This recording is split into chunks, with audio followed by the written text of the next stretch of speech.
Hey guys, welcome to the channel. As you see in the thumbnail, what if Issei never get Draig and Rias group?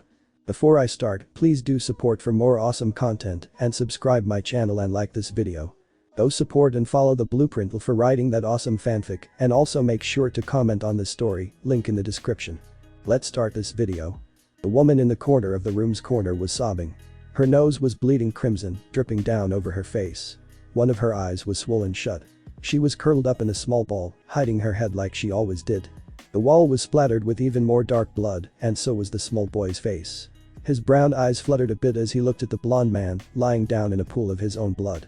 He coughed a bit and tried to turn around, facing the boy, staring him straight into the eyes, in hopes of intimidating him, but the boy remained standing, holding what was left of a glass bottle. His face and eyes didn't show anything. Not a shred of compassion, fear or guilt. It was completely blank. What? Do you actually think you can kill me, brat? I raised you. I made you what you are. I gave you discipline, I gave you the drive, I gave you those eyes. The man screamed, pure anger in his voice. The blood from his blonde hair spilled down over his face, covering one of his eyes, making him squint. I was here to teach you. The man began. I showed you the way to become strong. He deprived you of the basics, so you could understand that they are not a necessity. It was all for you to become stronger as a person, but you damn brat threw it all away. The brown-haired boy grasped a broken bottle stronger as his small, slender fingers convulsed. That's wrong.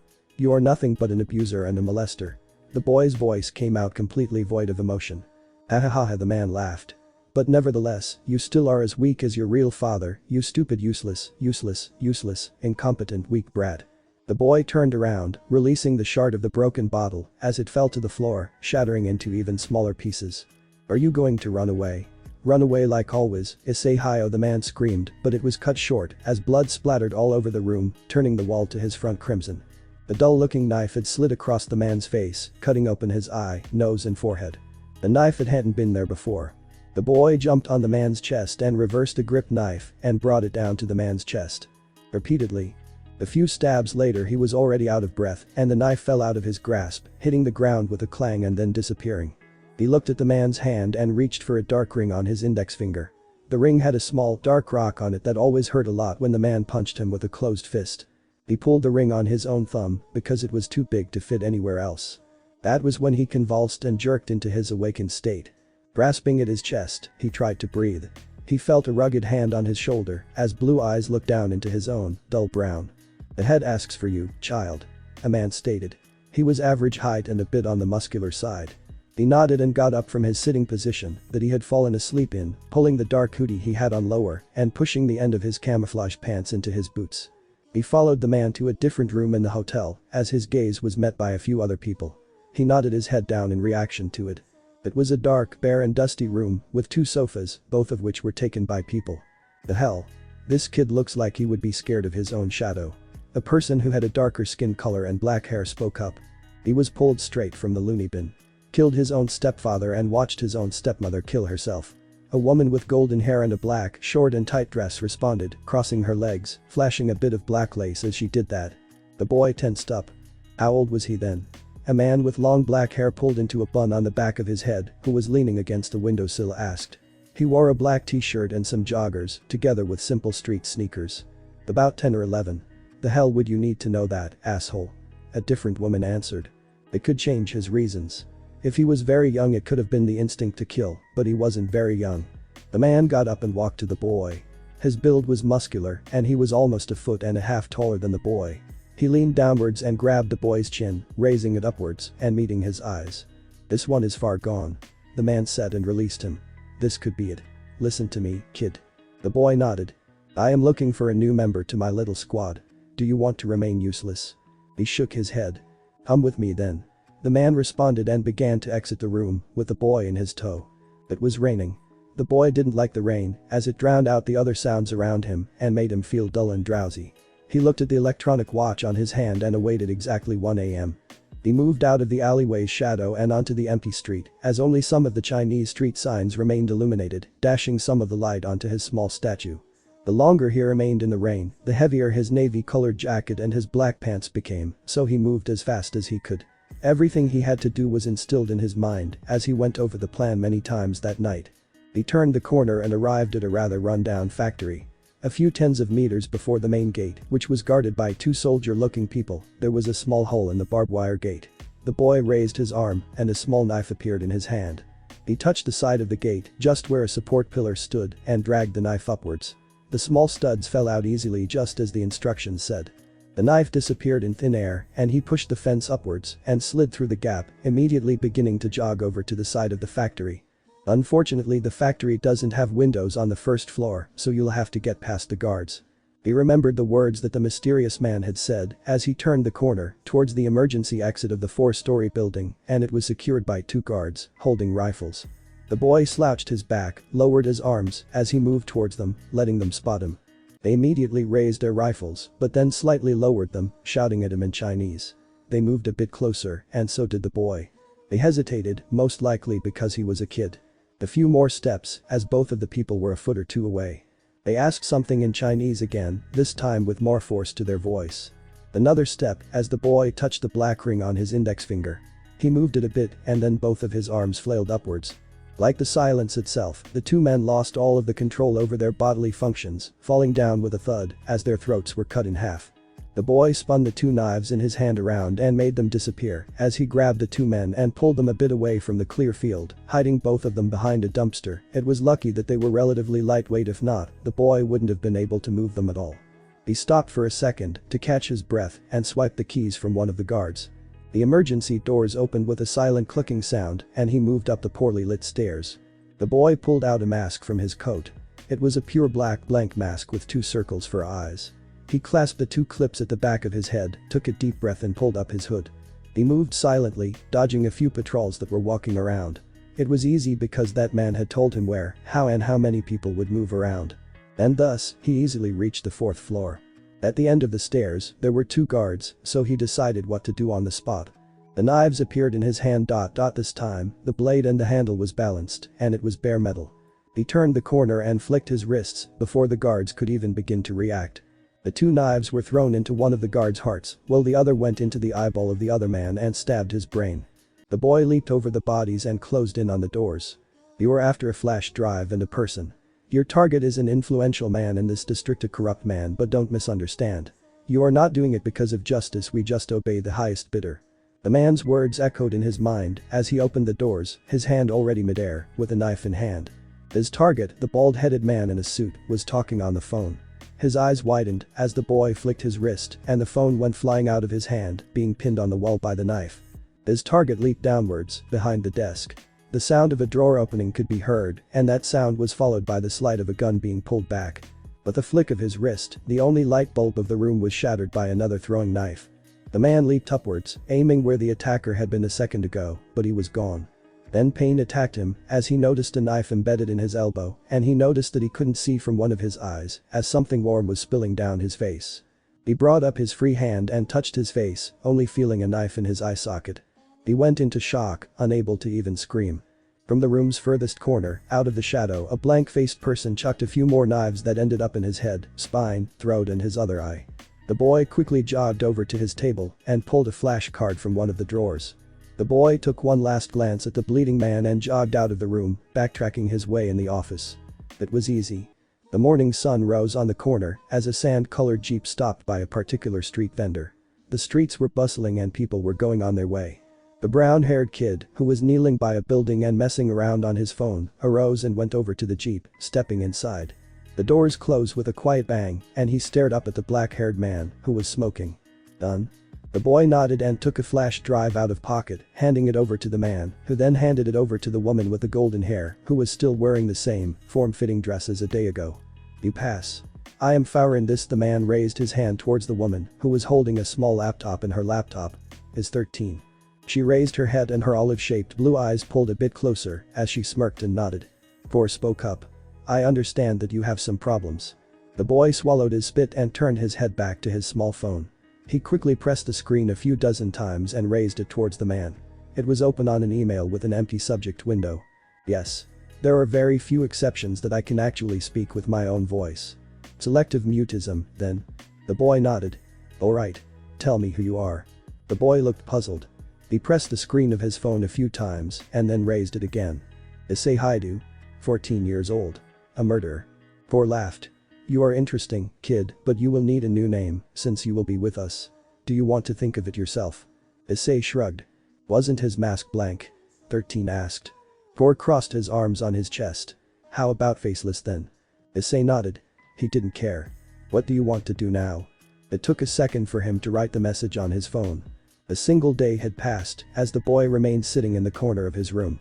The bed was too soft, the white blankets were too silky, and the kindness was too much for him to believe. The feeling of a bed to sleep on would most likely be too detached from him. The room was pretty small, but for Issei it felt too big. A single bed, a single empty shelf, a single, almost empty closet, a single desk and a chair. The wallpaper was a rather neutral creme color, while the floor was a light tone wood. The small room had a high, small window, from which a small amount of light came in. His room was on the basement floor of the manor that he was currently located in. At that moment, he could see the slight echo of a full moon trying to scrape its way into the room through the small window. The whole ordeal was probably a joke. They would burst in his room and punish him for actually believing that he could use the bed on his own accord. He didn't deserve a bed. Or sheets, for that matter. He brought up his knees closer to his own chest, curling up into a ball. He was a failure of a human. His worth was not even close to a normal human's worth. His arm twitched as he looked at his own wristwatch. 5:33 and 37 seconds, AM. It was a very simple, but sturdy metallic Casio electronic watch, a hand down from a person who was a rank above him when he was still in the JGSDF. The watch had been spun down, so the face of it would cover the lower side of his wrist. Or rather, so it would cover the scars from a blade and a bad job of sewing a few of them back together. He had gotten a few hours of sleep, it was all he needed. He couldn't sleep at all without waking up every hour or so. He rested his head on his crossed arms and closed his eyes. The burning field of brittle concrete, bricks, charred wood and bodies. The uniforms, the weapons. The ground was littered by 5.56mm and 7.62mm shells. The wind had rustled his face gently, as if trying to cool him down. His bloody hands and the dusty, torn uniform. The emblem on his shoulder was blank. He had stumbled in some shadows when those persons had come. All of them underage as well, but still older than him. All of them were murderers. They didn't mind the silence that Issei always kept. He had killed his parents. Even by the standards of crazy, unstable psychopaths, Issei was crazy and thus someone who shouldn't be touched. He had drifted off to a restless sleep as his brittle mind tried to place the memories back in their rightful places, but that didn't last for too long as he was pulled back by the footsteps his senses detected. He looked at his wrist. 7:23 and 43 seconds AM. The doors to his room opened and he saw four walk in. He was wearing black slacks with charcoal Oxford shoes and a white shirt that had its sleeves rolled up. His messy black hair stretched almost to his broad shoulders as he looked down at Issei with narrow eyes, holding a cigarette in his mouth. He deeply inhaled and took the cigarette out of his mouth, exhaling the smoke. Issei gave him his usual blank stare. "Why the fuck are you sitting in the corner?" he asked, continuing smoking. "Is the bed not soft enough for you?" Issei shook his head, in denial. "Ain't you the princess?" Issei shook his head once again, understanding the misunderstanding, as he frantically reached for the phone in his pocket. Thor let out a bored chuckle at the sight. Having pulled the phone from his black joggers, he quickly typed into an empty email and extended the phone upwards. Thor sighed and leaned forwards, after exhaling some smoke. "No, that is not it. I can't sleep in a bed." "Are you bad in the head?" Thor asked, but then touched his head, as if having remembered something. "Right, you are." Issei didn't react to the derogatory words that Thor said. "Come on, let's go outside," Thor said and turned his back before beginning to walk away. Issei jumped to his feet, following him. His worn-out sneakers didn't make a sound against the concrete floor that led outside of the basement floor. The first floor was a lot more decorated as the tiled floor stretched far to both sides, but they went out the front door. The sunlight hit Issei's face, making him squint as he followed Thor along a small bricked way that led behind the house. The backside of the giant three-story house, or rather, mansion, was a big backyard. On one of the sides it had a fountain, surrounded by lush green grass, while on the side there was a parking spot that had a driveway coming from the far side of the backyard. Thor stopped by the fountain and turned around, while Issei remained standing a few feet away from him. "You completed the objective of your first job, and that was simply expected. No praise for that." Thor spoke, as he threw the cigarette down at the ground and stepped on it. "Before we go any further, I need to test a few things." Issei's eyebrows raised a bit as he stood with the same apathetic expression on his face. Thor sighed. "I really hate talking with you. It's like talking with a wall, but only worse, because a wall is usually soothing. Looking at your expression is simply pathetic." Issei shrugged. He was used to ridicule. I will test your combat abilities. Cowardly killing someone who can't fight isn't anything hard. It's the opposite, really. For said, sliding his hands into his pockets. Come at me. Issei looked at him. For were in a relaxed position. He didn't see Issei as a threat at all. Issei kicked off, closing the distance between them in a matter of a second. His fist raised up in a regular boxing guard as his feet spread apart, shoulder width. His first few jabs went upwards as there was a foot and a half between them, trying to reach For's jaw. He missed everything as For hadn't moved an inch. Issei slid back and stepped back in with a right cross at his chest. It was halfway towards For's chest when he was kicked in the stomach and thrown upwards. Saliva splattered from his mouth as he was elbowed in the face. With a small thud, he fell to the grass and rolled backwards, clutching his stomach as blood dripped from his nose. A second later, he rose up and got into a stance again, this time getting a running start. He threw a few jabs and hooks that were all dodged with a millimeter's precision, but Issei nimbly pushed closer to For and sprung up, trying to uppercut the man. Of course, that failed, as For grabbed Issei's wrist, jerked him upwards, and threw him down at the ground. Issei's back hit the ground, taking his breath away, but he insisted on rising up.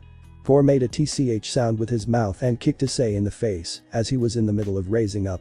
Everything went double as he heard ringing sounds in his head. While Issei was slightly out of it, For grabbed him by the collar and raised him into the air with one hand. How fucking light are you? He shook Issei, who looked downwards, avoiding eye contact. Seriously, I'm starting to regret taking someone so useless under myself. For said. Issei squirmed and swiped his hand upwards as For leaned his head back, avoiding a dark blade. He released Issei's collar and jumped back as Issei dropped on his feet and created a few knives in his left hand and flicked his wrist. For's eyes widened a bit as he dodged the flying knives and caught one of them. His eyes turned away from Issei as he looked at the knife. It was a simple black double-edged knife with an equally black hilt.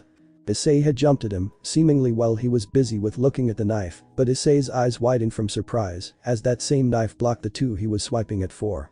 Something clanged, something happened, something so fast that Issei's mind could only register it after it had happened, as he was face down in the grass, with a very few shallow cut wounds, and the three knives stabbed into the ground in front of his face. Well, that was better, but still pathetic as all hell. I see that you have learned something like boxing, but it is horrible. Your punches have no power, your footwork is terrifying, and overall your face makes everything even worse. Issei raised his upper body up and got into a sitting position. He don't really care, so I'll allow you to take on the missions. Issei tilted his head sideways. Of course, before you ask, For grinned, while Issei didn't move a muscle. Haha. My squad, we are a bodyguard group. We protect those who need to be protected. Well, that is the cover of our real operations. Without that, we are in the gun trade, drugs and assassinations. Issei nodded in acknowledgement. Well, you don't even raise an eyebrow to this. What an unfortunate kid you are. For took out a pack of cigarettes out of his pants pocket. Anyways, I know a bit about your power of being able to spawn knives out of thin air, so I have someone who will help you with that on the way. For put a cigarette in his mouth and sat down on the edge of the fountain, then pulling out a metallic lighter. With a fluid movement, he opened the metallic cover and spun the spark wheel, lighting it. He moved his face closer to the lighter, inhaled a bit as the cigarette and began to roast. He inhaled deeply and sighed once again. There are a few things I have to let you know first, kid. Issei, who had been watching for all that time, nodded. I am the one that you listen to. If I order you to do something, you will do it. Even if I tell you to kill yourself. Got that? Issei nodded. And I mean that. Take out your damn phone, kid. For started and waited a bit as Issei took out his phone from his pocket. Imagine, the situation is that I gave you orders to carry out something, and you do, but now it is impossible for you to escape. What do you do? Kill myself. Issei raised the phone towards him. No, you moron. You fight, you scrape, you cry and scream, but you don't die. Even if they torture you, you hold on, don't reveal anything and survival though you don't talk, period, so I don't have to worry about you blabbing. There was a silence as For smoked. How convenient. Now the situation is that I told you to kill yourself out of the blue. What do you do? I do what you ordered. The screen displayed a simple text. Correct. For answers. At the basics I am a god to you. You don't deny me anything and you listen to my wishes. As long as you do that you will be useful. Issei nodded again. He knew his worth was nothing and that made everyone else's worth equivalent to God's in comparison. For were done with the cigarette and were in the motion of taking another one out as both of them heard the high-pitched rumbling of a sports bike.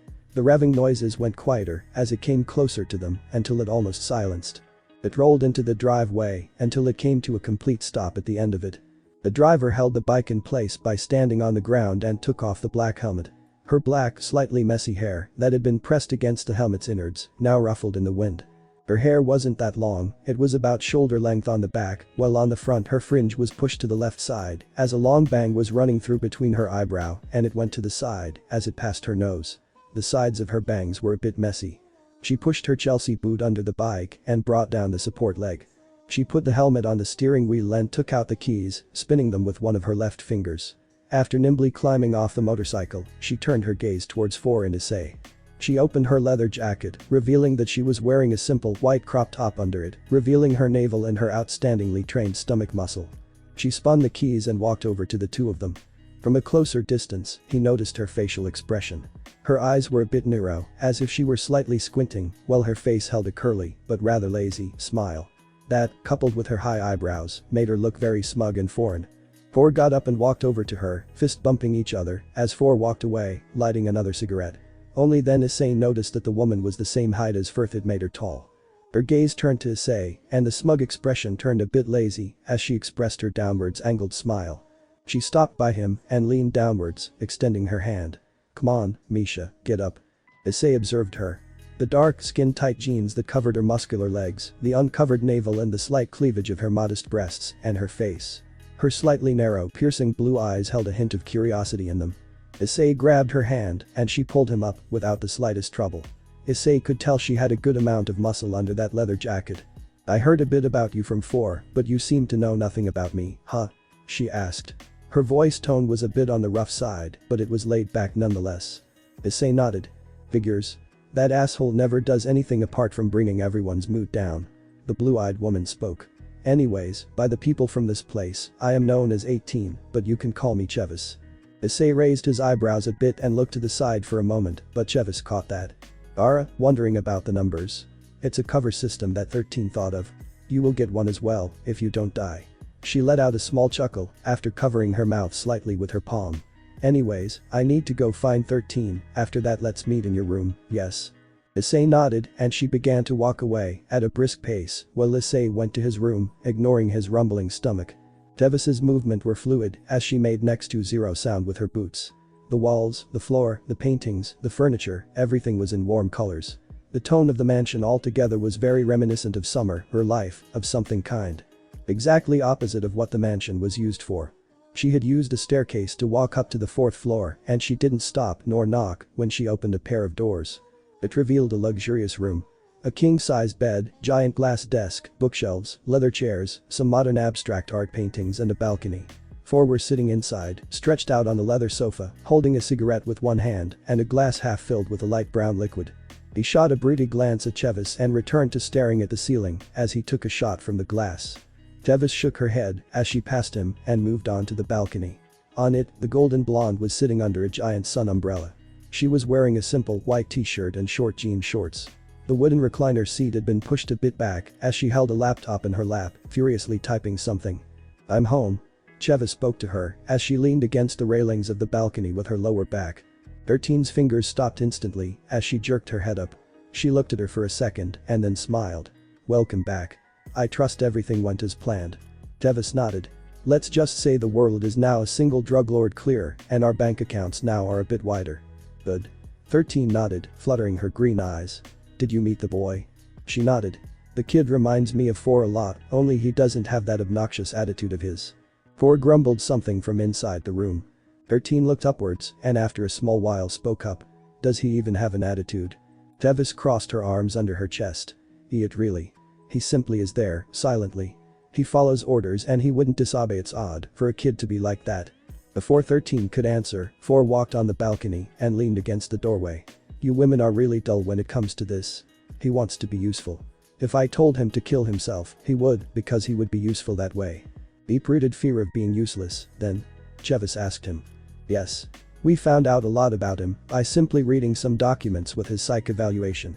He was pretty good in school, but then again, primary school doesn't fucking count for smarts. Something happened. Something, I don't know what, but something happened and that day the kid killed his stepfather and watched his mother kill herself by hanging." "How did he kill his stepfather?" Chevis asked once again after listening. He shattered a bottle of vodka against the backside of his head, and while he was out of it, he slashed his face with a knife and then stabbed the fuck out of him. 4 let out a small chuckle. He then proceeded to watch as his mother hanged herself and then sat in the corner of the kitchen and stared at the wall until some poor woman saw the window that was splashed with blood and called the police.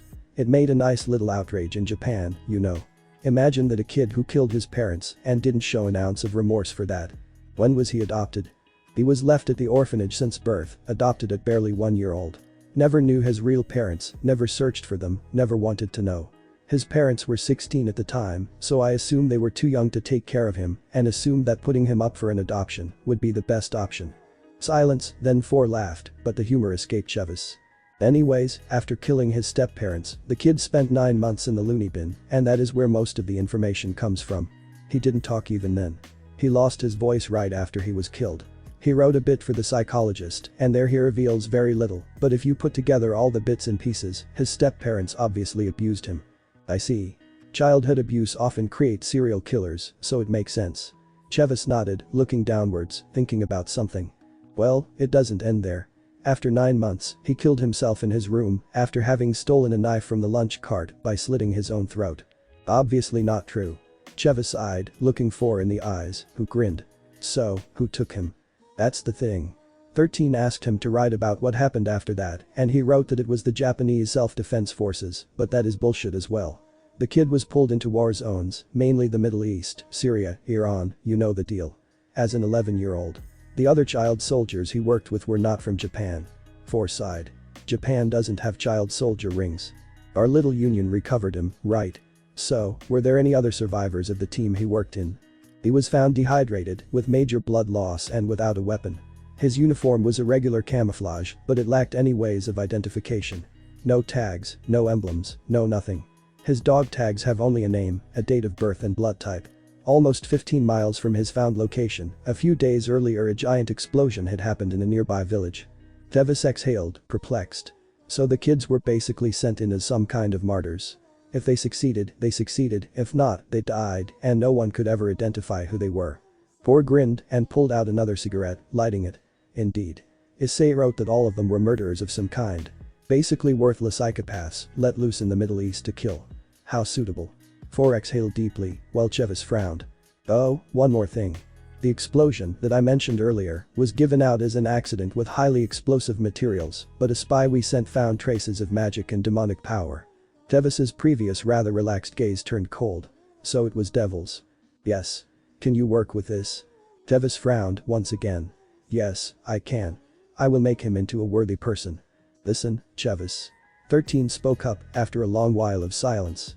The kid is extremely malnourished. He is 150 centimeters tall and weighs 35 kilograms. This is abnormal. I suspect his problems go far beyond just being unable to talk. Chevis sighed deeply, once again. I see. Don't worry, I will build him up from the ground up. Don't be too kind to him. If you do, he will cling to you and never let you go. If you become the only light, the only person who has ever given him a sliver of love and compassion, it will not end well. 4 spoke up with narrow eyes. Chevis turned to face him. Are you talking from personal experience, 4? Don't go there. He grunted at Chevis and passed her as he leaned on the railings with his elbows. 13, did you get everything I asked of you? Chevis asked. Of course. It's in your room. Chevis nodded and walked outside of the room, shutting the door behind her. I hope we didn't make a mistake with this. 4 spoke up, looking at the scattered white clouds amidst a blue summer sky. We'll see. 13 responded, continuing to furiously type on her laptop. Issei was staring at the wall as he remained in the corner of the room, waiting for Chevis to arrive. He didn't really know what to think as he began to chew on one of his fingernails. From one side, it felt too good to be true, but from the other, would it actually matter if Chevis women would betray him in the future? It didn't, so Issei decided on simply trusting the tall woman. His fingernail snapped, so he spit it out and began to chew on another one as the door to his room opened. The tall woman came in without a warning, carrying a gun case in one hand and a briefcase in the other. Issei pulled his hand back, stopping the nail biting and looked at her, meeting her eyes for a second, and then he lowered his gaze to the ground. Chevis smiled gently as she put the 2 briefcases on the ground and sat behind them. She stared intently at Issei, whose gaze met hers a few seconds later. Without breaking eye contact, Issei's dull brown eyes stared at her blue ones in the silence. Misha, come closer. Issei raised an eyebrow and shuffled himself closer, out of the corner. He looked down at the two briefcases. He knew what one of them entailed, but didn't know about the other one. She pushed the weapon case towards him. Issei looked at them, and when she nodded, he looked at the dial lock, noticing the code had already been put in, so he unclipped the two metallic clasps and opened it.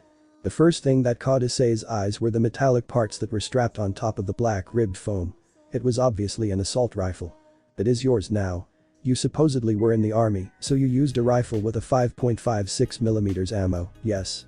Chevis asked, as she observed Issei's reaction. He nodded and began to unclasp the parts. Good. This other briefcase contains ammo and other things for your rifle. She stated, and then continued to talk. Your main weapon is a knife. Mine is as well, but an assault rifle works better in tight situations. Issei nodded once again, in acknowledgement about the pros and cons of knives, as he began to slip the parts together. It was easy to understand. Almost like Lego, only the finished work would be more deadly. It was only about 6 parts, as Issei slid the barrel into the upper receiver, pushed a metallic lever and spun it to the side, slapping it upwards. The simple, metallic tri-rail handguard slid onto the upper receiver's front without problems, as it connected into the 2 notches on both sides. The bolt carrier dropped into place as easily as the other parts. Then he put the upper receiver down on the foam inside the gun case, and took the stock and conjoined it with the lower receiver, which required only a single pin to be pushed back. But the satisfying click, it was secured, and Issei then joined the lower and upper receiver together. At first, only a part in the middle connected, but then Issei banged the upper receiver downwards a bit and it connected with the lower receiver at the stock, and it was finished by sliding another pin inside. Issei looked at it in its finished form, and his eyes widened a bit. Chevis caught that reaction and spoke up after a while of silence, as he had put together the assault rifle. Do you recognize the model? Issei placed the weapon into the case and brought out his phone, typing away at it. He brought it up as Chevis leaned closer to read. No. But it is very similar to the M4. Yes, it is. This is the Magpul Masada. Made as a replacement for the M16 as a better, more versatile version of it. Do you like it? Don't know. Have not shot it yet. Chevis let out a small chuckle. You will, tomorrow. At the moment there are far more important things to talk about. Issei's ears perked up as his attention went undivided at Chevis, unlike before when he was staring at the rifle. Come on, get up. Chevis gestured with her hand, and Issei did. She stood up and stepped over the gun case. She stopped in front of Issei and looked down at him. She leaned downwards and grabbed the bottom part of his black t-shirt. Issei didn't protest as she pulled the shirt over his head. His gaze lingered at the floor as Chevis looked at his body. Skin and bones. The little semblance of muscle was nothing to write home about as his ribs were poking out through the skin. But even without the malnourishment, it was pretty bad. The scars over his body were quite severe. A recent long cut on his lower abdomen had been torn a bit as some of the hanged half pulled, and a small amount of dried blood had formed around the wound. Cuts, tears, bullet wounds, stabs, burns and cigarette burns. Old scars. Everything else, including the botched work of stitches, could be attributed to serving in the army, but those couldn't. They were too old, too circular and too alike to be anything else. Chevis's eyes, that were previously quite curious, turned a bit dark as she decided to concentrate on the task at hand. Misha, do you dislike eating? He shook his head. Then why don't you eat? Chevis asked, having heard the grumble of his stomach in the silence between them. Issei grasped at his phone, tried to write something, but he stopped suddenly and grasped his phone with one hand as his arm flexed and he began to simply crush the phone in his hand. Chevis observed with an unreadable expression on her face. A few seconds later, he brought the phone up, deleted the message and rewrote it. His hand jerked as he tried to extend it. He was very reluctant, that much was obvious, but then he looked down at the floor and raised the phone screen at her. Am I loud too? Chevis froze up for a second. Yeah, when was the last time you ate? Yesterday morning, before I was picked up by 4 and 13. There was silence, and then a loud audible thump sound as Chevis had grabbed Issei by his bony shoulders and smacked his forehead with her own. Their faces remained touching as Chevis closed her eyes, took a deep breath, and spoke. Are you an idiot? Issei had frozen up completely from this gesture. A woman was gently holding him, and it was puzzling as he held his usual straight face, staring at the floor. But grief. She leaned her body back up and released her grasp of his shoulders. Come, I'll make something to eat. I'm hungry as well. The kitchen was a half-closed style room that combined with a living room. The marble countertops glistened in the sun rays coming from the open windows that brought in the fresh air from outside, mixed with a hint of nostalgia. The electric stove in front of Chevis had a pan on it in which eggs and chicken were cooked. The rice cooker on the countertop next to her gave out a quiet rumble. Issei sat at the table and glanced at her from time to time as he waited. He kept swallowing his saliva as the cooking aroma and sound of cooking chicken breast and eggs was making him almost squirm in his seat. Chevis hummed as the rice cooker made a chiming sound, but she remained at the pan, turning around the chicken breasts as she spoke up.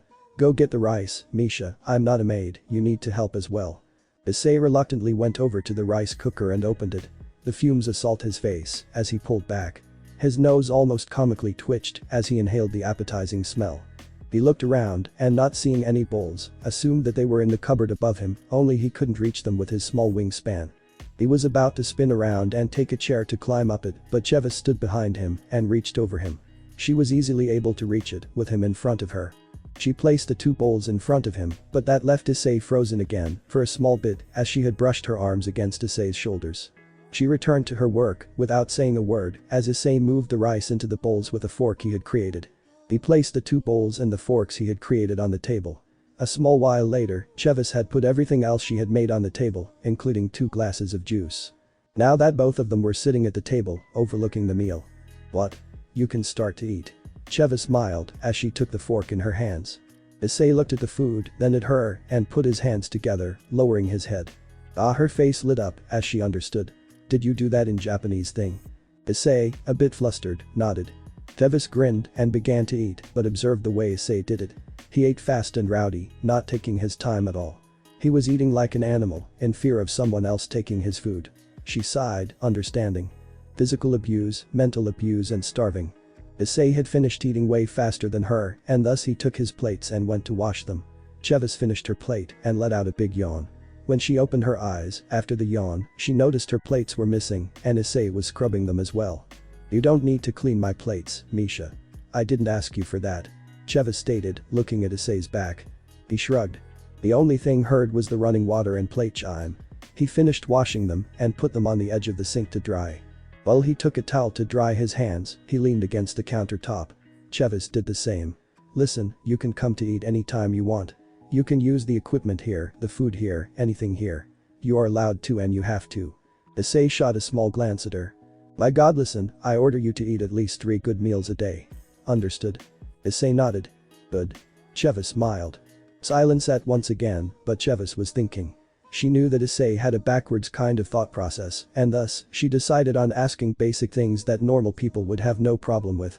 "Do you have any questions?" Issei looked to the side at her and nodded. "Do you think you need permission to ask questions?" she asked, her eyes pulling a bit narrower. He nodded again, this time not looking at her. "Fine. Ask me anything you want." Issei pulled out the phone, as now only the small claps against the plastic glass were heard. He was about to give the phone to Chevis, who moved closer, next to him, and simply looked at the screen from above. "How do you know Japanese so well? How do all of you know Japanese?"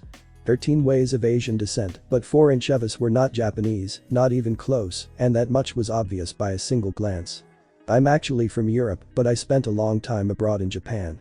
There I learned to speak it," she answered nonchalantly. "Don't know about the rest." Issei deleted that message and typed in a different one. "Why do you call me Misha?" She let out a small chuckle before answering. "It means a bear cub in Russian. My first impression of you was a small grumpy cub." Issei's eyebrows raised a bit and he smiled. Almost unnoticeable, but he smiled. His face quickly moved downwards as he deleted the message. "Where are we?" "Oregon, USA." Chevis smirked. "You will need to learn English." "I know a bit." He couldn't help but pick up bits and pieces of English while he was working with mostly English-speaking people. Then let's go, I need to train you a bit." She spoke in clear English. Issei understood most of it as he turned to the sink, looked at the dry fork, and made his creation disappear. Chevis froze on the spot. It wasn't that Issei had created forks, it was the fact that he created something that wasn't a blade. "Misha, your skill isn't to only create blades, right?" Issei avoided her gaze and nodded. The midsummer sun burned brightly in the ocean blue sky. Not a single white cloud can be seen. The only way to hide from the killer heat was to find a shade. That was exactly what the woman named Chevis was doing. They were in the wild, near a forest. A small river was flowing a few tens of feet away, making a silent yet persistent sound, a background noise that was more alluring than annoying. The brown-haired boy, dressed only in brown shorts, was pushing rounds into a magazine. With ease of repeated action, he quickly finished, spun his magpul rifle around and pushed the magazine inside it and flipped the safety. He knelt, pressed the stock against his shoulder, touched a button above the trigger, hearing a quiet click as a single bullet was pushed into the chamber. His eyes narrowed as his finger pulled the trigger, holding it for a millisecond. The sound echoed through the forest.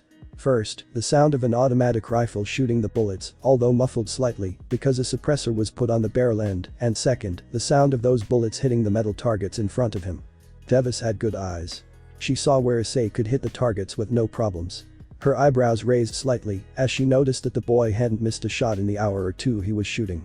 Of course, he didn't hit the targets perfectly in the middle, but rather he shot for the head. Misha. Soldiers are trained to shoot for center mass, she said, walking out of the shadow, closer to Issei, after he had emptied the clip, hitting the metallic targets that were put up at varying distances. He lowered the gun, flipping on the safety. His phone was lying in the grass and was hot to touch from the sunlight. His nimble fingers finished the message very quickly. If you are able to hit your opponents in the head, it will always be a lot more deadly. I can hit the head. She smirked slightly. If you can, then of course, I'll allow it. After saying that, she stepped back into the bliss that was the shadow. She could see the sweat dripping down Issei's body, mincing his hair together, but he wasn't complaining at all. In fact, he didn't even seem bothered by the heat. Although knowing him, he wouldn't complain even if he was dying. He reloaded, starting the whole process again, as Chevis's mind wandered back to the conversation they had a day before. I can create small things, as long as they are metal, and I understand how they are made. He had written in his phone. Chevis narrowed her eyes, looking from above. Issei's dull eyes were hidden behind his messy brown hair. How can you create? He waited. His fingers twitched as he tried to think. She had found it weird that he was stumbling so much with something he understood himself. I have a state of mind that allows me to create things from metal. I can store those things that I create inside that place and pull them when I need them. This time, she froze. That wasn't a skill to create blades. It wasn't sword birth, it was more akin to a blacksmith. That's very interesting, she said, reaching for her boot. She pulled out a short knife. Its handle was plastic and ribbed, while the blade itself was scratched and worn. She handed it to Issei, who took it, unsure. Can you create another one like it? He stood, looking downwards, holding his phone with one hand, the knife with the other. He nodded and put the phone into his pocket, grabbing into the knife with his other hand. His eyes closed. All of his muscles froze, his breathing became quicker, and Chevis, with her sharpened senses, could hear his heartbeat become heavier. After a minute, his eyes opened and he grasped for air with his other hand. After his fingers closed on seemingly nothing, he was holding another knife in his other hand. He outstretched his arms to Chevis, who took the two blades and raised them up next to each other. The blade Issei had created was different. It was the same length, but the angle was a bit off. The shape was almost the same, the guard was exactly the same, but the handle was not plastic. It was metal. Why didn't you create the grip in plastic? He raised his phone. I can't create plastic. Only metal. She sighed. Would that mean he has an affinity for metal? Issei lowered his head even further, seemingly in shame, and made the knife disappear from her hands. It was interesting. The boy had sacred gear that made him a blacksmith. Not a talented one, unfortunately. Booth spoke of a place where he stores them. It couldn't be a different alternative dimension that meant he mentally stores them. Issei had shot out another magazine, and so Chevis simply took out 2 small bottles of water from a bag that was lying next to the tree, in which shade she was hiding. Enough, she ordered. Disarm and place the weapon in the shade. He nodded, pressing a button next to the trigger, allowing the empty magazine to slide out. Holding the gun with one hand and a box of ammo, on top of which an empty magazine stood with the other, he went into the shade, placing them both against the tree. Chevis threw him the water bottle. Drink it all. In this heat, it's dangerous to dehydrate, she stated and began to drink the water herself, and so did Issei. She stepped outside of the shadow and took off her white tank top. Only a sports bra and small shorts remained on her body, except for the large silver cross hanging around her neck. Issei's eyes widened under his drenched hair as he noticed even more of her scars. By her collarbone and just under her breasts. Her arms were scarred quite severely as well, but that he had noticed a lot earlier. Now, I know you can throw knives well, but if your fighting with them is self-learned like hand to hand, then it's sad. Without a warning, she was already inside of Issei's guard. The way her body shifted as she swiped her slender but powerful arm upwards was so beautiful and elegant that Issei forgot to dodge. He remained standing, staring at her, blissfully unaware. Blood splattered as a single vertical line appeared, spanning from his lower chest to his collarbone. Chevis's arm came downwards in a similar pattern as his mind kicked into gear. He heard the usual sound of creaking metal. The knife that had touched his body before. He understood it. It was made with a slight upwards curve at the tip of its blade, making the wound wider and easier for the one wielding it to pull out the guts of the prey. It was made from a good, refined metal. It wasn't a copy, it wasn't manufactured. It was crafted by hand with sweat and love. A weapon made to kill. The handle of it previously wasn't plastic. It was leather from an animal killed by the creator's own hand. Under the now plastic handle, the blade's name was inscribed. To inscribe one's name was a thing only the good blacksmith should do. To give a name to a weapon you have created would mean to breathe life into it. A regular weapon isn't worth it. A name. And thus, all of Issei's weapons have no names. They are nameless weapons, for a nameless wielder. For him. The world that had come to halt for Issei unfroze as he felt the burning of the hot coals come into his blood. Before the knife could strike Issei in the head, he crossed his arms above his head, hearing the dull sound of a knife crash against his two. The two that appeared in his hands. There's only two knives he could call worthy. One was black, the other was white. Color in his blacksmithing was easy, as he only needed to think about the color he wanted, and it would be in that color. Both of the knives were a mirror's image of each other. The handles were a bit longer than a normal knife, with warped metal for a grip. The blade was double-edged, one side slightly curved inwards, while the other was completely straight. It had no guard and the finish, although it was in color, was rough. These two blades were his own. They were not copied, they were a blade he had made 100 times over, trying to make a perfect weapon. His foot buckled, him being pushed into the ground by Chevis's single arm. She grunted, trying to push through his guard, but Issei turned one of his blades sideways, pushed her strength to the side, as he himself stepped backwards. However, she relentlessly pursued. Her knife was blocked a few tens of times by Issei, but she got through. Her arm moved sporadically, with no real intent, but it was deadly. Sparks flew, as Issei had stepped forwards. Her eyes widened slightly, as Issei swiped one of his knives upwards, while the other brushed against his arm, coming at a different angle. Chevis easily dodged, as Issei released the knife midair, flicked his wrist and changed his grip. Now, coming with a black blade from upwards like a stab, and from the bottom as a swipe motion, his eyes narrowed, his bloodlust kicking in, finally. Chevis's arm slipped between the attack like a thrown spear, stabbing him in the shoulder. The grip on his black knife disappeared as she caught it. She took his knife. Before his brain could even register to make it disappear, it was already coming down with all her might. His arm, from years of training, came upwards to block, with the white blade. On. The sound of shattering metal entered his ears, making him cringe. The two blades he had created to be a pair, one was betrayed by another. His black blade drew another line into his chest as he fell at the ground, landing on his ass, his arm still holding into the broken knife's handle. Before he could even react, he was kicked in the face, throwing him backwards, over the grass. At the final roll of his body, he raised his arm, flicking the wrist, as a few dark throwing knives flew at Chevis's face, chest, legs and stomach. Issei knew she would use his knife, so he made it disappear from her hands. That wasn't the case. As his knife disappeared from her hand, she raised her own, that was being held hidden behind her back, deflecting the throwing knives into various directions. Bad. Issei was bleeding, having 2 major cuts and many smaller ones on his body. His shoulder was pulsating, but he didn't say a word as Chevis came closer and lowered her hand. He had raised his hands in defense, but she simply smiled bitterly. "I won't hurt you." Issei hid his eyes and grabbed into her unladylike hand. It was calloused. "But it's not unsalvageable. You have the reflex. You have the bloodlust." Chevis sighed, with a small smile. "Come, I'll treat you, or you'll get an infection under this scalding hot sun." In the shade, Chevis was using a needle to close up the 2 biggest slashes across his chest. He remained with a poker face as she stabbed through his skin. "I'm sorry if I was too harsh. When you get to an acceptable height and weight, then you will be more suitable to fight me." He fidgeted, reaching for his phone. "What is a suitable height?" "Above 180 centimeters," she responded. "Your balance is not affected that much, but you still have the advantages of good reach and mass." "I won't be that tall." She ruffled his hair with her free hand. "I'm sure you will, if you eat well. Besides, if you don't, that will work as well. You will just need to train harder." Issei remained with a poker face, looking in the distance, over the rustling tree leaves. "It's beautiful, isn't it? This place. I come here often to train. I dislike forests." He had typed in his phone after a minute or two of looking. "Why is that?"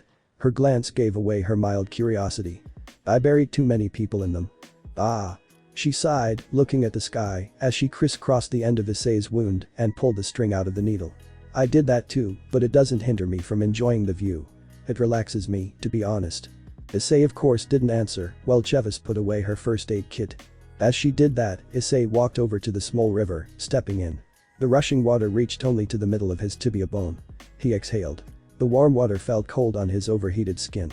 He swiped back his sweaty, sticky hair that was a bit overgrown and looked back, hearing a splash of water. Chevis was also standing in the middle of the small river. In her tall frame it looked more like a puddle than a river, but she seemed to be enjoying herself. She spun on one leg, turning her back to him. His eyes zeroed in on the tattoo on her back. A crumbling cross, around it was a wolf, as if protecting it. It was obvious that the woman in front of him was some kind of a mercenary. She had the expertise, knew how to handle a gun. The way she moved, the way she fought showed him that she was more than just a mercenary. She was an elite with a heavy burden on her shoulders. Or something like that, Issei thought. Her piercing, heavenly blue eyes turned back at Issei, who lowered his glance before eye contact. He fiddled with a black ring on his finger as he glanced at his feet, turning his attention away from his thoughts. The small rocks, lodging themselves into his feet felt good. Chevis ruffled his hair with one hand. Come on, Misha. Let's go back. Issei climbed off the back of the motorcycle.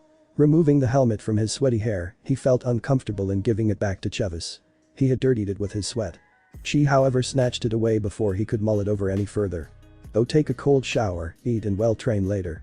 Issei nodded and turned to walk away. Chevis sighed, taking out the keys of her motorbike. She spun them around her finger, looking up to the mansion in front of her. Her home. The sun was already setting after the day was spent sparring, shooting and then a small knife fight to measure Issei's ability in danger situations. Of course, even if the injuries seemed painful, she avoided anything critical or dangerous, so the wounds Issei had received were just big flesh wounds. She climbed off the bike as she felt the disgusting smell of smoke from a mile away. Turning her head, she spoke to Four. Don't smoke in my presence if you come to speak with me. I thought I told you that already. He sighed, inhaling heavily, finishing the cigarette in his hand in a single breath. He threw the end of it to the ground, to which he heard a tch sound from Chevis. He was wearing the same slacks as yesterday, only now his shirt was unbuttoned, showing off a bit of his six-pack. It was too hot outside, even for him. He tilted his head sideways. Did something happen? She said, turning her back. Let's go somewhere quieter. After an uneventful walk, in which they walked over to the backyard and sat down on the edge of the fountain, Chevis began to speak. Id sacred gear isn't a swordbirth. People with it simply create swords with magic. They shape themselves as random blacksmiths. The fuck does that mean? Four replied, putting his hands into his pockets. He copied my knife. Chevis responded, raising her head into the air. Then he copies. Probably a type of sword birth then. He answered, seemingly completely disinterested. He didn't copy it. It was flawed. He told me he can copy a knife or a weapon, but as long as it's metal and as long as he can understand it, whatever that means. He froze up. Four actually froze up, touching his face. If it's what I think it is, can't be. What? Chevis asked him in a tone that sounded rather agitated. Explain. There are a few blacksmith sacred gears. True blacksmiths, those talented individuals in the past, actually forged a good bit of the holy and demonic swords. The swords of the legends that are forever sharp are made by these blacksmiths.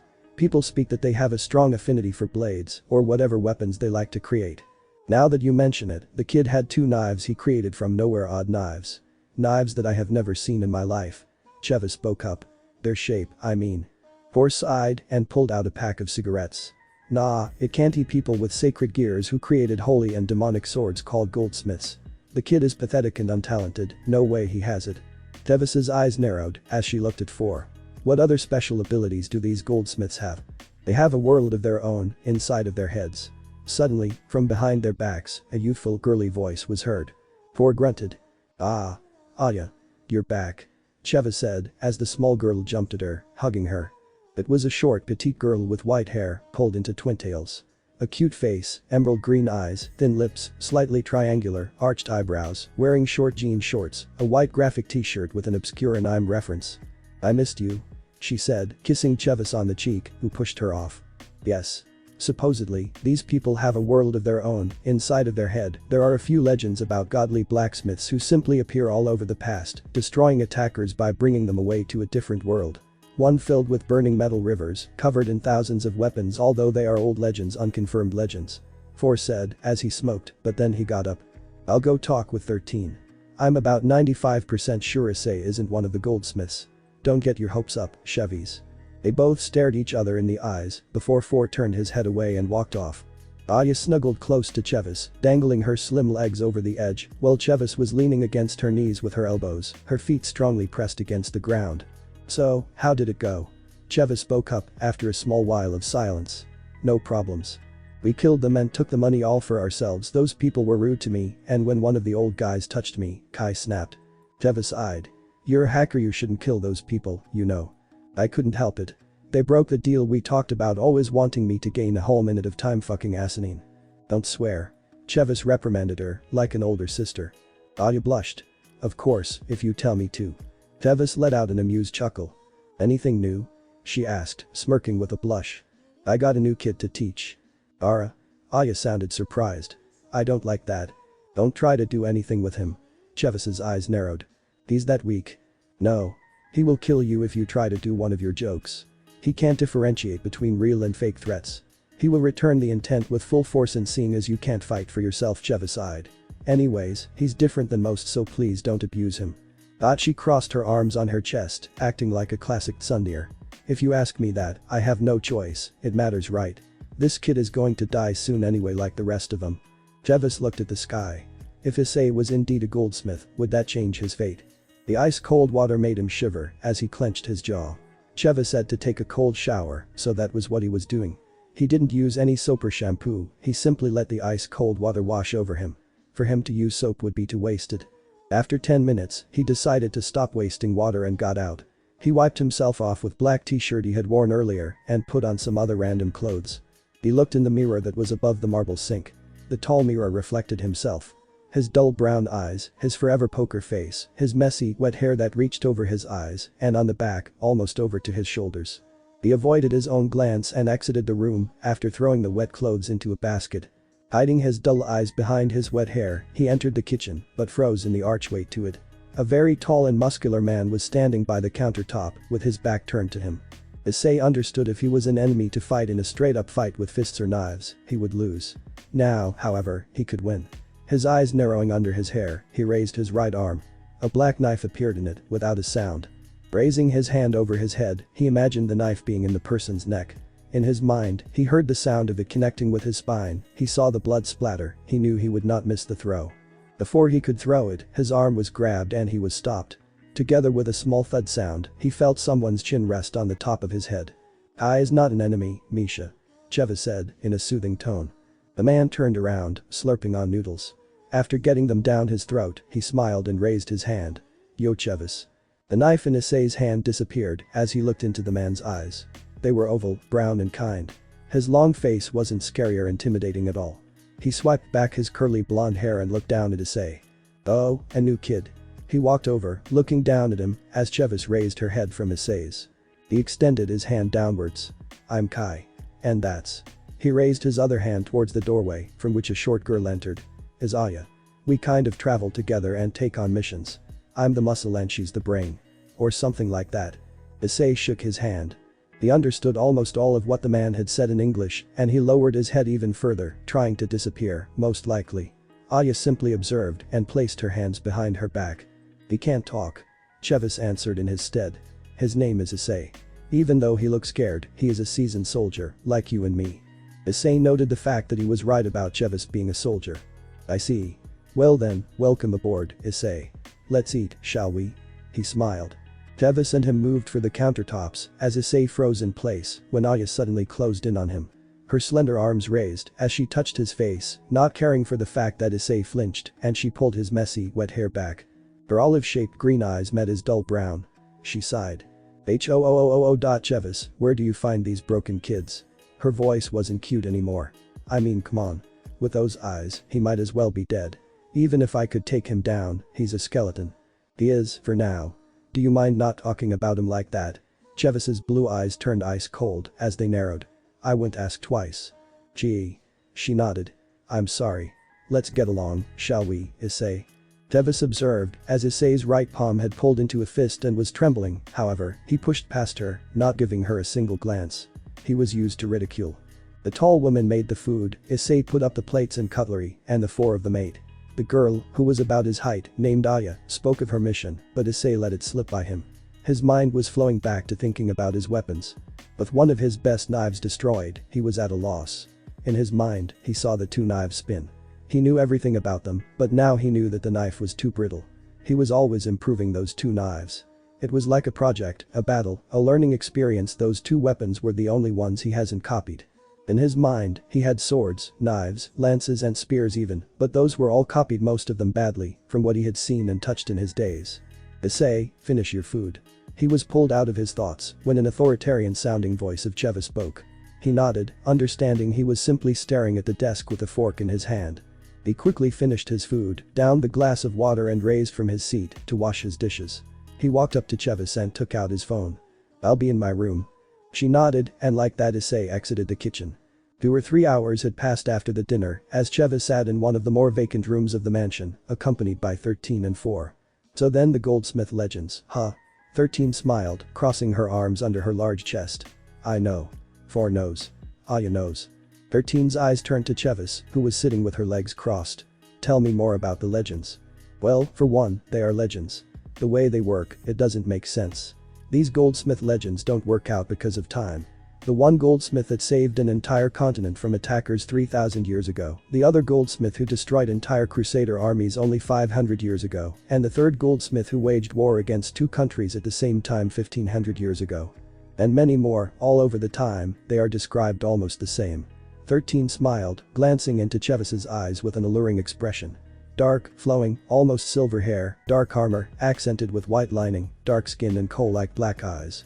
Most of the legends state that these goldsmiths almost always wrap themselves in flowing cloth, usually black.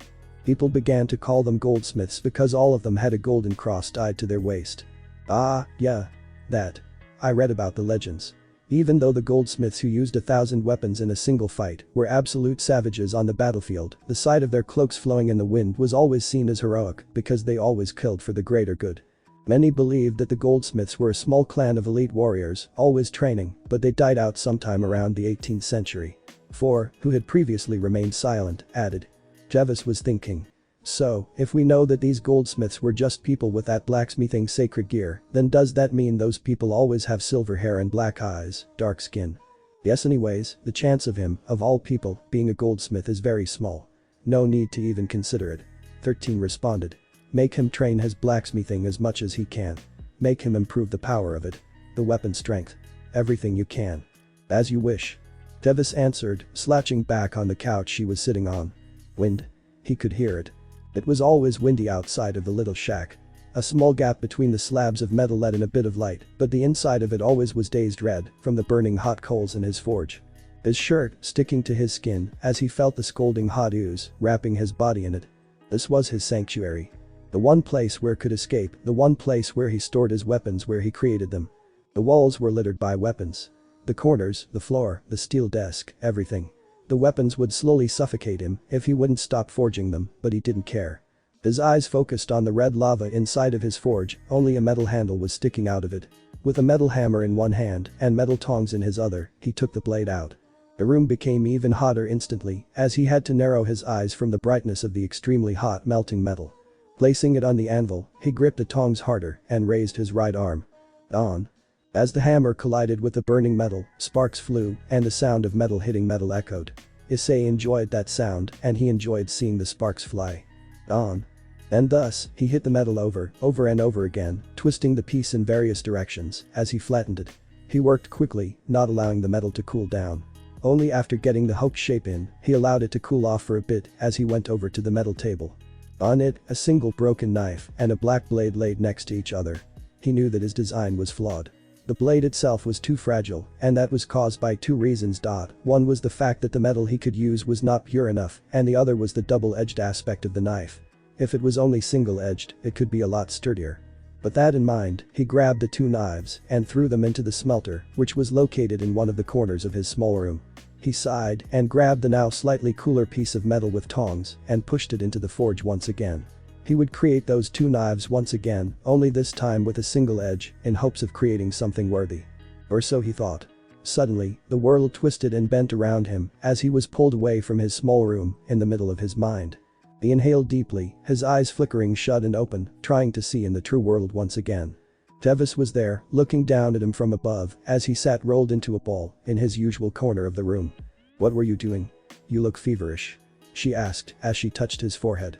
Of course, his body was burning. The same way his smelter and his forge burned. Drenched in sweat, he wiped his forehead and got up, pulling out his phone. "Staying in my mind to blacksmith for long puts a toll on me." Chevrolet put out a sound that was a cross between a growl and a sigh. Issei's eyes widened in surprise. "I just don't get your sacred gear. In your mind do you have an anvil, a forge?" Issei nodded. "What does it look like there?" Issei raised his phone again. "A small room that has all the tools and equipment I need, filled with weapons." "What about metal?" "Iron." "Where do you get it?" "I created it." "In your mind?" "Everywhere."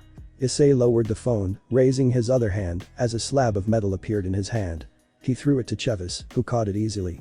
She inspected it a bit, but she wasn't a blacksmith. "Is it good? This piece of metal?" Issei shook his head, making the metal slab disappear. It seemed as if she wanted to say something, but those words never crossed her lips. "Anyways, I came to you because I took a mission from 13 for tomorrow. We are going to Mexico." Issei nodded. "I want you to pack light-colored clothes like brown, white, yellow, anything of the sort. Another thing, take only your pistol. It will be a day job." Issei nodded. "Good." She smiled. "Come on now, let's go train for a bit before going to sleep." Only then Issei realized how quickly the day had passed. It was nice. It was midday. The scalding hot sun burned everyone and thus most people were hiding. Either indoors or in the shade, so to see two people run was odd. Even odder was the fact that the one running away was obviously not a native. He was a skinny kid jumping over obstacles as a large man followed him. Those who saw it didn't intervene.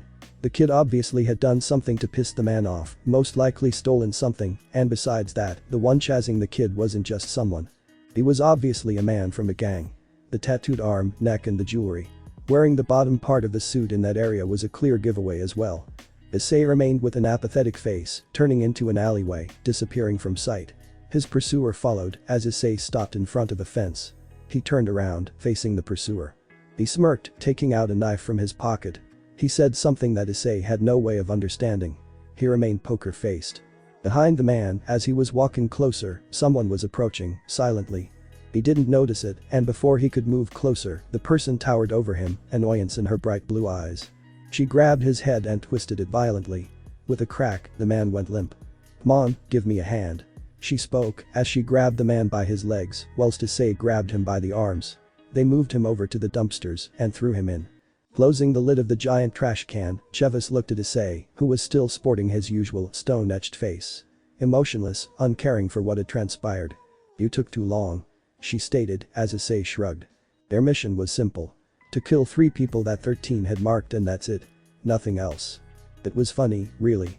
He was in a supposed bodyguard group, but up until now, he had only killed. What kind of guards were they? Bad ones, he had to assume. This was their 3rd target. The first one was killed by Chevis, the second by Issei. The one he had to kill was a woman in her mid-40s. He bumped into her in a busy crossing, merging with the crowd, and left a knife right into her heart. By the time the woman fell over, he and the knife were long gone. Chevis glanced at her phone as it began to ring. She opened it, listening to the speaker. Issei observed as his eyes widened. The air around Chevis changed. Her eyes became narrow as she smirked, showing her teeth. She spoke something in a language Issei didn't understand. Was it Italian? Spanish, maybe? She put the phone into her pocket, smiling rabidly. "Miss Haw are going hunting." Issei nodded, indifferent. If the woman who showed him such kindness wanted to kill more people, he didn't mind. He would help if she asked. Night came, the city didn't die down. It seemed quite the opposite, really. Chevis and Issei walked next to each other. Did they look like a mother and a son? Probably not. Issei was on the edge. The glances, the gaze of the people around him. What was up with them? Was that part of the town a place of crime? Unnerving, slight killing intent remained in the air. Issei glanced at Chevis, who was simply smiling as she walked. She glanced downwards at him and winked. Issei looked back at the road, indifferent, holding onto the gun that was in the front pocket of his grey hoodie. As they threaded through a few alleyways, they arrived at a really sleazy-looking apartment. A slightly chubby man stood in front of the doors, acting as a guard. He was smoking a cigarette and raised his glance upwards to Chevis when the two of them stopped in front of him. He asked something in Spanish as Chevis simply looked at Issei. "Who, you ask? The harbingers of death." She spoke and made a gesture of a gun with her arm.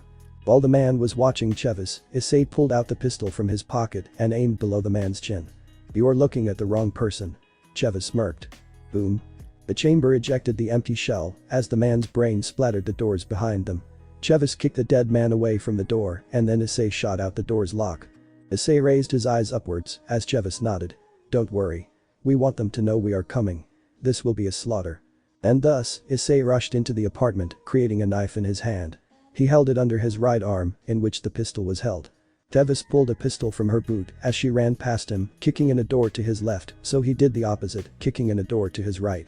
The bunch of sleaze bags and alcohol smell hit his senses.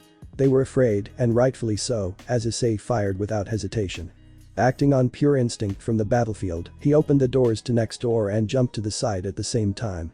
The empty space was riddled with bullets, and Issei jumped in, headshotting the shooter that held an automatic Chinese knockoff from the Russian AK-47.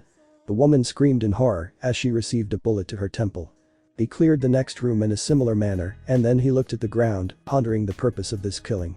What was Chevis after? That answer came quickly as someone jumped at him from behind. If not for years on the battlefield, if not for the years of abuse from his stepfather, he wouldn't have felt the killing intent as he lunged to the side. The attacker punched a wall instead, punching a hole in it. Was that really human? Issei's thoughts turned to mush as he focused on fighting. He fired a few bullets towards it as he simply continued to move, even with the bullet holes. He punched Issei, who dodged a few times and stabbed the man with his knife in the throat. However, his eyes widened and he became scared the attacker still moved, punching down at Issei, who raised his left arm to block. Crunch. He was thrown backwards, together with his now broken arm. It went limp at the elbow as he rolled along the ground, getting up. His eyes went narrow from the pain and anger as he spawned blades in his right arm, flinging them at the attacker. They punctured his skin, remaining in his body, and he chuckled. "Oh, tell me, little boy, why are you attacking my drug house?" He laughed as he came closer and closer. Issei's heart meanwhile began to beat faster and faster. So that was the end. He accepted it as he was kicked in the chest, throwing him against the opposite wall, losing balance. "Crux acra sit mihi lux." Issei heard Chevis's voice from behind the person, no, rather demon, attacking him. It was a language unknown to him. The attacker's eyes widened as he spun around. "An exorcist," he shouted. Issei looked at Chevis, his mind going numb as he observed the sword in her hand. His eyes widened and went bloodshot. The sword in her hand was not a sword previously. It was the golden cross hanging around her neck. It had transformed into a sword. A sword that had an interesting property as his mind cracked and cracked, him trying to figure out what it was. The demon jumped at Chevis with inhuman speed, but she was faster. The attacker's head went cleanly off as she spun around on her heels. Issei remained dazed as he observed her elegant movement. His eyes, without his control, again went to her sword, but he was in pain. That Misha was a devil. A true devil. She smirked. "And I am a stray exorcist." Issei couldn't help but to think that she looked truly holy with that stance. The golden sword in her hand shone off a brilliant daze, enveloping her body in it. Her blue piercing eyes turned serious as she noticed Issei at his hand, but his bleeding eyes. The sword turned into a cross as she ran up to him. He passed out, the golden sword spinning in his mind. What was that element to it that he couldn't comprehend? Why couldn't he understand it? Why did he crack and crumble when he tried to understand the sword? He dreamed of forging swords on top of an empty field. 3.5 years later. Russia was never famous for its good weather, and the current certainly didn't do that any favors. The darkness of the night mixed with knee-deep snow as the ice petals whirled in the freezing cold wind. Complete dead of the night, only the desolated coldness remained. Or it was like that for a while. That solitude was intruded on by an 8-man squad that was rushing downwards a mountain, jumping around trees, and through the frozen brushes. Through the pitch darkness, only the green glow of their night vision goggles remained, leaving lines of green in their wake, like phantoms. All of them dressed in white combat clothes, their guns wrapped in white tape, even their night vision goggles were colored white. Through the snowstorm, storms incarnated as humans came. Silencers actually didn't silence guns. They simply made the sound become bearable to the naked human ear, but one could take advantage of the surroundings, including weather. Howling wind, coupled with wet snow and the sound it made as it rushed past naked trees, was the perfect cover. One would have to be listening on purpose to hear that. Suddenly, they all heard a womanly voice from their earpieces. "Sniper, remain back." "Roger." The response came back as one of the group, the one furthest back, remained there, dropping into the snow, near a bush. "We're closing in, don't fire without my permission." The woman spoke as they were still running through the blinding darkness, mixing with white. Of course, their destination was right in front of them. 4 o'clock. A quiet, awkward voice was heard. 4 of the squad at the front raised their guns. The woman, 2 tall men and a single one who looked short in comparison. Fire. The woman spoke as they shot the 4 soldiers to their front with perfect accuracy. 3 round bursts each. Their bodies barely had enough time to hit the snow as the attacking squad was already jumping and stepping over them as they moved, unhindered. They were fast and agile, as if the wet snow pooling on their white battle suits didn't make them heavier. 7 to 9, 5 to 6. A young voice was heard as they all readied their weapons, the mountain slope coming to an end. 0, 4, take 6 o'clock, others take 9. The womanly voice was heard again as they split. 4, 18 herself and 0, the smallest one, diverged to their 6, while the others rushed to their 9. Front. The woman spoke. Back. The gruff voice of 4 could be heard. 0 raised his rifle at the middle soldiers without saying a word. As they came closer, the men, also wearing night vision, albeit worse ones, noticed them, even through the blizzard. Without saying a word, the squad of 3 people unleashed hell from their guns, leaving the enemies grated, bleeding from every new orifice they hadn't had. They ran over their bodies without any hesitation, throwing snow over them. It was the final stretch of the first part of their plan. In the blizzard and the green glow of their vision, it was hard to notice the chain link fence in front as 0 almost ran into it. Fence. He spoke up, hitting into it with his shoulder, throwing off the snow that was clinging to it. Jump over, kid. 4 shouted, closing in on it, throwing his rifle over and running up the fence that looked about 16 feet tall. At the top, he jumped over without breaking a sweat, even with the combat gear. Misha, go. 18, or rather, Chevis, did the same, only flipping over the top, landing in the snow, grabbing her rifle and firing at the nearby guards. He grunted, chucked his Masuda rifle over the top as he ran at the fence, jumping and getting a few steps higher before he had to grab into it and climb up it. The barbed wire at the top punctured his gloves, but he didn't say a word as he landed in the snow, rolled, and found his assault rifle. Praying that it would fire, he raised his gun towards the few guards that were left. Acting on pure instinct, he jumped forwards as a clutter of bullets shot at the place where he was previously as Chevis killed the enemy that was firing, while he killed a few of the other ones to his front. How's it looking, Aya? Chevis spoke, holding her earpiece. They have yet to alert the base. Go in quickly. To their front, taking the blizzard head-on was a 5-story building. It was a military base for a small-time militia. I'm at the circuits, ma'am. One of their other soldiers spoke through the earpiece. Roger. They continued towards it, running over a small park, a snow-filled parking spot, and they ended up against the end part of the building exactly where they wanted to be. After a small while of running, they found exactly what they wanted to find: garage doors. The base had a lot of vehicles, and thus, they were gigantic and electronic. Aya, please. Chevis spoke. The doors opened, and the light from inside would have blinded the 3 mercenaries, if not for the fact that pulled their night visions upwards. The pair of mechanics froze up on the spot, noticing them. One was about to shout, but a knife lodged into his throat. Another 5 stabbed him in the chest, and the other received 1 knife in each of his eyes. Falling over with a thud, 0 remained standing with his hand in a motion for throwing. Good. We couldn't shoot indoors. Not yet, at least. Chevis spoke, opening her white jacket and taking off the white pants, smeared with a bit of blood. Issei and 4 did the same, throwing off the excess weight. Under the uniform, they were wearing slim black clothes. The door behind them closed as Chevis spoke in her earpiece. Operation is a go. Rendezvous at the front, cut the electricity. The 3 people standing amidst military trucks were suddenly pulled into complete darkness. For a small while, as they pushed their night visions on top of their faces. Looking at each other, they nodded and ran in different directions. Issei opened a few doors as he jogged down a hallway, his assault rifle hanging at his side by a strap. He held a long knife in his right arm. The darkness scares people. Or rather, they are afraid of what lurks within it. And they would be right to be afraid. 2 soldiers, speaking in Russian, were fumbling about.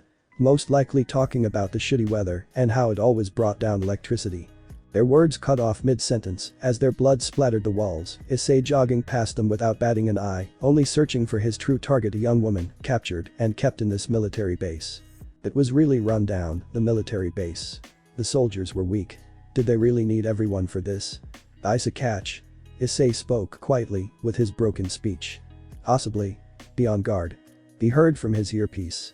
Without responding, he continued down the hallways, slaughtering enemies without mercy as he searched for the correct room. I found her. A young voice could be heard from the earpiece. Good, everyone meet up at the front. Chevis's voice could be heard. Issei turned backwards, turning the corner, before he saw the sole of a boot coming his way. He leaned his head back, dodging the kick, but his night vision was kicked off. Suddenly, only darkness after the green-tinted vision. He panicked, his heart beating in his chest, in the ambient silence. His arm was kicked, his grip disappeared, and his knife went flying. He spoke in the earpiece, before then was knocked out of his ear by a punch to his head. He jumped back, but he was hit in the face again. Then again, and again, and again. His nose broke, a few of his ribs probably cracked, and as he got back, he simply created knives from midair, throwing them in the attacker's direction. The attacker hummed. It was a woman's voice. He grasped at his side, his stomach was impaled by a knife that was not his. Although he did understand the knife. It was a karambit knife. A good knife, seemingly dirty with blood. Although he could not see it, it was slightly larger than most karambit knives. It was odd. Did the woman wielding it like to use it like a normal knife? He suddenly jumped to the side, banging his body against the hallway's wall. The woman was holding another one, as it just passed his neck. The lights came back in, as Issei looked upwards. It was a woman, dressed in navy blue clothes. She took off her night vision, cursing a bit. Her unruly red hair was tied in a knot on the back of her head, her blood-red eyes piercing Issei's gaze. Issei collapsed on the floor, holding on to his bleeding stomach. Wait, the red-haired woman spoke up. Are you one of Chevis's kids? Issei froze up. What? Are you deaf? I ask you a question. She squatted in front of him, pulling on his hair. He couldn't muster enough strength and braveness to speak, so he simply nodded. Ah, shit. She sighed, raising her hands in the air, as Chevis came from one side of the hallway, while 4 came from the other side. Calm down, I didn't know it was another one of your kids, Chevis. The red-haired woman spoke, while Chevis simply moved closer, lowering her rifle. 4 sighed, catching her rifle, as Chevis jumped into a fighting stance, throwing a kick at the other woman. With inhuman reflexes, she dodged and counterattacked, but that was also dodged, as Chevis jumped into the air, spinning around. Their fists and legs clashed a bit more, as they fought. If the opponent would be less skilled, it would probably end in death or severe injury, as they took out knives, clashing them. A minute or two passed, as the red-haired woman disarmed Chevis and pushed her up against a wall, looking upwards into her azure-piercing eyes. She smirked, but Chevis pushed her leg between hers and used her bigger frame to exchange places. Now, as the red-haired woman was pressed against the wall, Chevis's eyes narrowed, looking down into her blood-red eyes. You know, I always loathe meeting you on the battlefield, you dog. It's hound, you lanky bitch. It was a cat fight. Por took out a cigarette, lit it, and simply observed. You know, the kid is probably dying. Chevis stepped back, looking at Issei, who was crumpled up on the floor, his back against the wall, clutching his stomach. She jogged over to him, leaning down, grabbing his face. Her eyes met his, and he tried to look away. Nah, he's fine, just bleeding. She sighed, cutting off a sleeve from Issei's black Henley shirt. Once cut off, his arm came into view. It was muscular. If a few years ago Issei would have been called a skinny twig, that had changed. A good diet and his regular exercise, coupled with fighting on the front lines, did wonders for his body. The red-haired woman, or rather dog, observed his arm, noticing the old scars on his bicep, the cigarette burns on his forearm, and the parallel scars spanning across the bottom side of his wrist. Obviously self-inflicted cutting scars. The red-haired woman squatted down, looking Issei in the eyes, snapping her fingers. Hey kid, what's 15 times 5?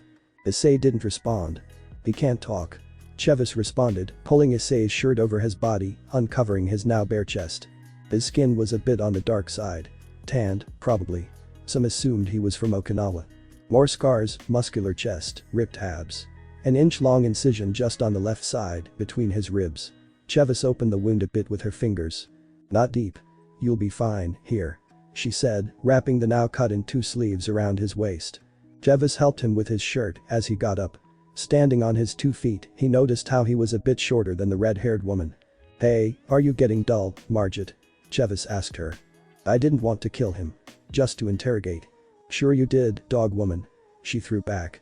They walked down the hallway, towards the front exit. Issei, of course, stumbled about as he walked. They arrived at the front, as 2 kinds of differently dressed mercenaries were at each other's throats. One was dressed in slim black clothes, holding their Magpul Masada assault rifles with the wide-out tapes, while the others were dressed in dark blue, carrying some kind of M4 variant. Their night visions were raised the same way as the black-dressed ones. In the middle of the raised guns, a small girl was holding the woman their team was supposed to save. Her slender arms wrapped around her neck as she held her from behind. A cute voice followed. Chevis and 4. I should have known.